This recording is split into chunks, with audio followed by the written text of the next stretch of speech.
այն իրավիճակը, որը առաջ եղել է, երբ որ Հայաստանը քիչ թե շատ կայուն իրավիճակում էր ապրում, ի հաշիվ ԱՄՆ-ի համաշխարհային դոմինացիայի եւ Ռուսաստանի տարածաշրջանային դոմինացիայի, որը խաղացնում էր բոլորին, այլևս չի լինելու։ Այլևս Ռուսաստանի դերը նվազել է եւ չի վերականգնվելու, ԱՄՆ-ի դերը եւս նվազել է եւ չի վերականգնվելու, որպես ցուցիչ ցույց տամ Թրամփը անընդհատ սաղին ճնշում է, փորձում է ինչ-որ լծակների սխմել եւ ոչ մի բան չի ստացվում։ Տեսնում ենք Չինաստանի նկատմամբ, Հնդկաստանի նկատմամբ, մյուսների նկատմամբ միշտ ստիպված է վերջում զիջել։ Հարավային Կորեան իհարկե գնաց Թրամփի ճնշմանը, ենթարկվեց, բայց օրինակ նույն Ճապոնիան արդեն չի ենթարկվում արդեն։ Այսինքն ԱՄՆ-ի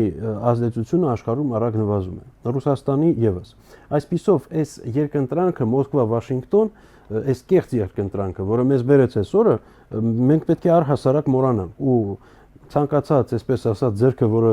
գնում է դեպի այն ուղղություն, որ այս թեմայի վրա խաղա, միանգամից պետք է խփել, որպեսզի թույլ չտրվի Հայաստանին ներքաշել այս աշխարհակական բանի մեջ։ Սա առաջինը։ Երկրորդը, աշխարհը բազմազան է եւ պետք է համագործակցություն ունենանք ինչքան հնարավոր է շատ գործընկերների հետ։ Այսինքն մենք պետք է կառուցենք,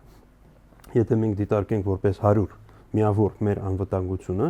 եւ եթե դիտարկենք արտաքին հատվածը դրա որպես, չգիտեմ, 70 եւ այդտեղից ուրեմն Ռուսաստանի դերը էականորեն կրճատվել է, պարզ է, որ պակաս է ստեղծվել։ Հիմա հիմարություն կլինի այս մնացորդը Ռուսաստանից, ասենք մի 20-ը, որը մնացել է, դա էլ դուրս տապենք։ Թող մնա, բայց այդ 50-ը, որը բացվել է, պետք է լրացնենք։ Արդյոք արևմուտքը կարող է լրացնել։ Իրականում ոչ, գուցե շատ փոքր ծավալով էլի պետք է փորձել օգտագործել այնքանով, որ մյուս հանգամանքներին չխանգարի, բայց ինչու ոչ նույն Հնդկաստանի հետ պետք է աշխատել, Չինաստանի հետ, Արաբական Էմիրությունների, բազմաթիվ երկրներ կան։ Վերջին հաշվով